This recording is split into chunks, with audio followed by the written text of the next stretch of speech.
So I was recently asked what conversations of the table meant to me.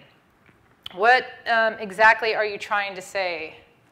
And my almost knee-jerk response was, well, you know, it's supper. It's been since the beginning of time, whether it's been around the fire or around the table. You sit down and you eat. That was my immediate response. But later, when I thought about it, I had to kind of take a deep breath and slow myself down and dissect that question. So I did a little exercise, and I closed my eyes. You can do this with me if you want. You don't have to. And I asked myself, what does conversations of the table mean? What does conversations of the table mean to me? And I wept, and I haven't wept like that since my father passed. And as quick as I wept, I found myself crying. And I'm standing in the middle of it going, okay, every day I get up to go to work, and I put on my big girl pants. And I go and I run a hectic restaurant in a really crazy kitchen. And as a chef and as a cook, as a fearless leader, you don't cry. So as quick as I wept and as quick as I laughed and as quick as I thought I was totally going nuts, I got it. This surge of emotions are from an array of life, provocative life-forming memories, my best memories. Cooking in the kitchen with friends and family and gathering at the table. Now, cooking in the kitchen with my family was a totally mind-blowing experience as a kid, from spices to all the different cooking utensils and instruments that were in the kitchen. They all had a reason, and they all had a purpose. And I would sit back and I would watch as these beautiful women who were teaching me something unbeknownst to me were making pastas. Am I making you hungry yet? We're making sauces, raviolis, beautiful vegetable dishes, and then we would go to the table. But my favorite part of that bit in the kitchen was the simple act of fresh vegetables from the garden, and they would hit that frying pan, and all you needed was a little bit of oil and a little bit of sea salt, and my grandmother always said, limone, Leah, limone. It brings out the brightness of your vegetables, and it was simple and gorgeous, and I remember it to this day. These interludes were shaping my life without me even knowing it, and they were preparing me for who I would be today.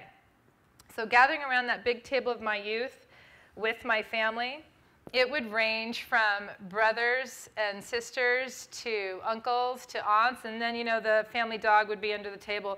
And thank God the family dog was under the table. And I know my mom is watching this, but Mom, you know I love you.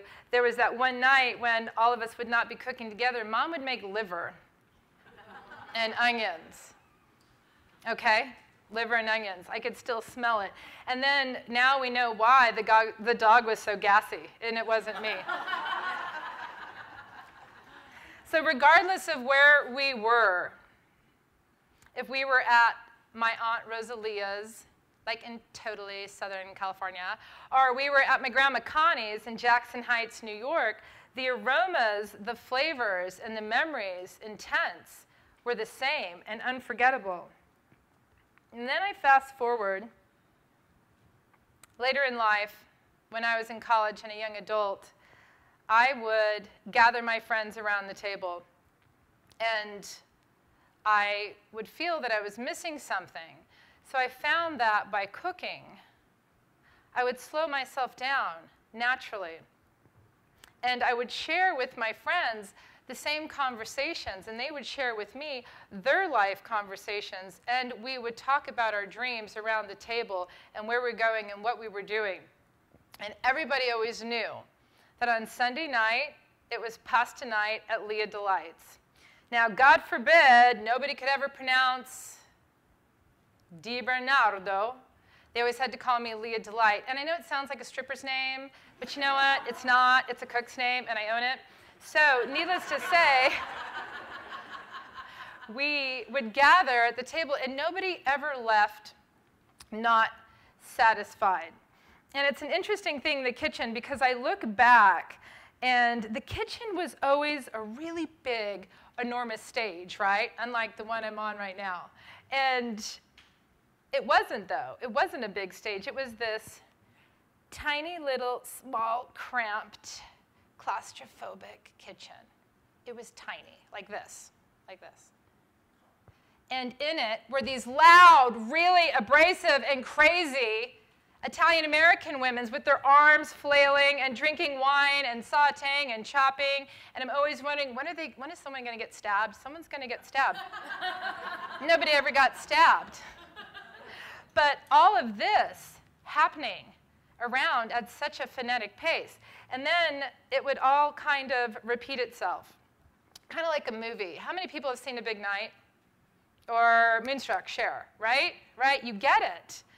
This is Festadura. Oh my God, you don't like it. I've been sweating my new what's, all off in the kitchen all day, and you don't like the food, you're going to eat the food. Because if you don't like the food, I'm going to smack you upside the head. And it was crazy. And all of this would leave the kitchen and go to the dining room table, where we would sit and we would gather and we would wait for my father very patiently to say grace. Well, at Amen, it was off to the races, and everybody's digging in, and I'm thinking to myself, how are they going through all of that so fast? But it was through these interludes that I learned the art of cooking, and that I learned the art of conversation. Gathering around this table of my youth is important for many, many things, because it taught me about my family. It taught me about my grandfather Luigi, who owned restaurants in Brooklyn and Manhattan, and he would entertain mob bosses and movie stars of his generation. And then it taught me about my dad and how he lost his front row of teeth. And when he was young and he was booking it down the alley, and these Irish kids were looking at him like, they would go the other way because they were fearful of Mario. And then I also learned about how my family came to America and what it was like to be an immigrant in this country, and then the history of our country. And all of this poured out onto the table. And then I learned how my grandma Giovanni, how she would go shopping for a meal every single day for supper, because it had to be fresh and it had to be local. At the moment when you stop rushing and you slow down and you take the time to cook a meal like they did in front of me, it slows you down. And then when you gather at the table with your family to break bread and eat, it nourishes your soul in a way that nothing else can or will. All these conversations came to our table, and all these conversations went from our table. All right, so tell me, how many memories does a fast food drive-through create for our community of children? For this fast, gotta have it cheap, gotta have it right now generation, how many memories are being stored? How many senses are evoked from processed fast meals? Studies, Dr. Yara being one of them, have shown that memories triggered by smells are more vivid and more emotional than those triggered by sounds, pictures, or words. So how many life-forming moments do you think took place from the back seat to the front seat of that car, from that food in that bag?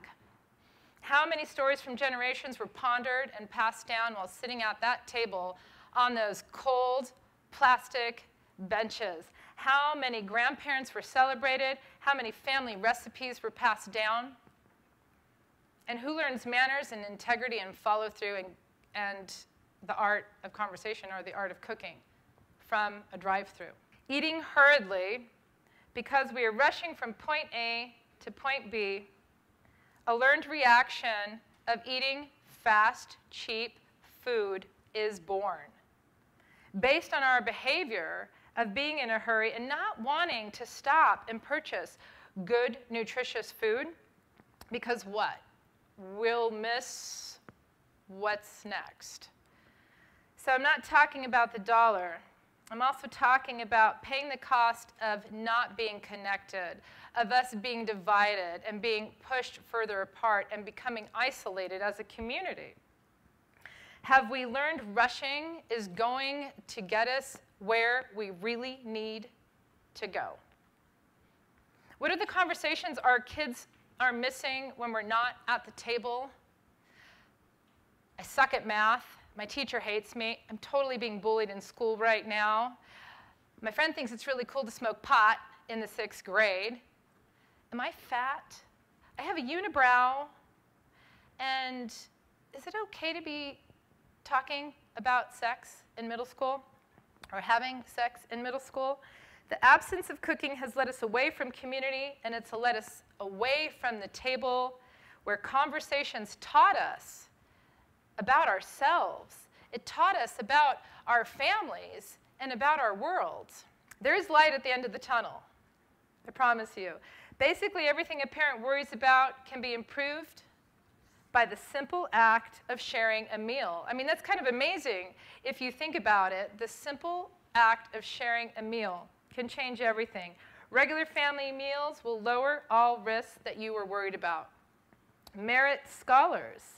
They all are from families that have dinners, are at the table together, and share in the conversation of family heritage. These studies were performed at Columbia, at Harvard, at Emory, and they have been the most consistent to date. Recent studies also link regular family dinners with many behaviors that we parents truly, truly pray for. It lowers rates of substance abuse, teen pregnancy, and depression, as well as high grade point averages and self-esteem. Who doesn't pray for that, right? Studies also indicate that dinner conversation is a more potent vocabulary booster than reading.